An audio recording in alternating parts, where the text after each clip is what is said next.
So hello all, welcome to the video. In previous video we have discussed about introduction to investments, and there we have discussed a concept called measurement of risk and return.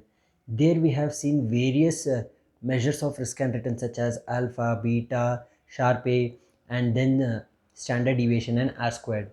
So now in this video we will discuss about all those measurement of risk and return in a practical approach. That means we will solve some problems based on the how to measure the risk and return in investments. So under that, first is standard deviation. I think everyone knows about standard deviation. Standard deviation is a square of the deviation of the actual returns from the expected return, weighing by a associated with the probabilities. That means it's the estimation or it's the square of actual returns. That means the differences between the actual returns and the estimated returns, what we can say that, right? So here, while calculating the standard deviation, there are two cases. That is, case A is when there are no probabilities. That means when in the problem there are no probabilities, and when the probabilities are given. Now in this case A, so it's just like normal standard deviation where you need to compute. Okay, so standard deviation is equal to square root of sigma x minus x bar whole square divided by n. That means where x bar is nothing but the average return, n is equal to number of observations or number of items or the securities which are present, number of securities in the given problem. Next, coming to the coefficient of variation. So this formula is used, or the concept of coefficient of variation comes only when there is a comparison between two securities or the two securities written. Or at that time only we will calculate coefficient of variation. Now let's discuss in the problem. So first problem. So the return on investments achieved by the Teenage Fantasy Limited. So there is a company, Teenage Fantasy Limited. For 6 years it has given its rate of return. So such as 12%, 16%, 13%, 12%, 14% and 11%. So we need to calculate the standard deviation. So let's discuss further. So solution. So first you need to calculate, you need to mention the given information, that is ROI and the period. So next we need to calculate the sum of the ROI, that is equal to 78. That is equal to 78. So we need to total of ROI that will equal to 78, and we need to find the x bar. So this is x. Always remember, in standard deviation, I mean in the standard deviation, whatever the returns on investments are given, those are treated as x. So total those will get 78. So x bar equal to sigma x by n, that is 78 divided by 6. Number of observations are 6, that which will be equal to 13. Okay, which is equal to 13. Now finding the x minus x bar. So you have found the x bar, that is 13, which is given in the problem. So these are the x, right? X which is already given in the problem.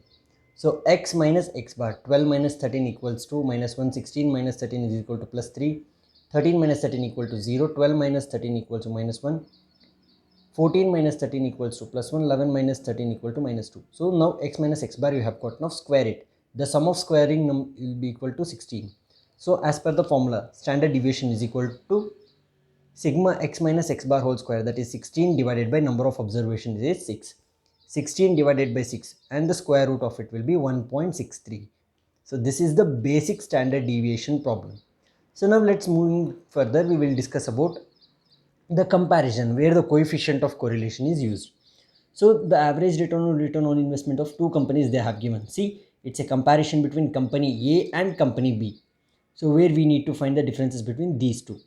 Okay, so it is for 5 years they have given. So all the 5 years data we have been written down. So it is just like basic standard deviation, how we have calculated here.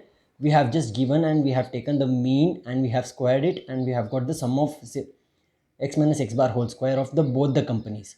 So now coming to coefficient of correlation, see here what happens in case of company A, that is we have taken the standard deviation of individual companies. That means company A and company B, we have calculated both the companies coefficient correlation.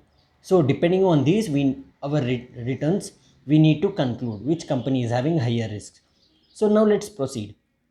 So company A standard deviation, what we have got is 1.41 as per the calculation, and the mean is 14. So 1.41 divided by 14 into 100. If we do, we will get 10.01. And in case of company B, 2 divided by 15 into 100. If we do, we will get 13.33. So now focusing on these returns, company B is having higher risk profile than company A. So it is better to invest in company B so that we are having greater risk and greater return. Okay. So now moving further. So what happens now when they ask you when they say you in the, I mean, in the given problem, if they say you to calculate variance also, we will look after. See, in this problem there is a slight difference when compared to this. This is a basic standard deviation problem, same as first problem. Now coming discussing to the this, see, they have asked you to calculate the variance and the standard deviation. So you know how to calculate standard deviation, right? It is nothing but the standard deviation is equal to square root of sigma x minus x bar whole square divided by n. But when they ask you to calculate variance and the standard deviation, the formula changes.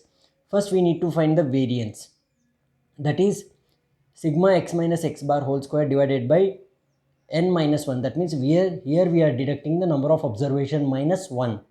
Then we will get the variance, and whatever the variance we get, we square root it. We take the square root of those variance. So as you know, how everyone knows about how to find the x minus x bar, that is arithmetic mean. So we have deducted it and we have squared it. So we got 546. 546 divided by number of observation is 6. So as the formula says, 6 minus 1, that is n minus 1. So number of observation is 6. 6 minus 1 is equal to 5.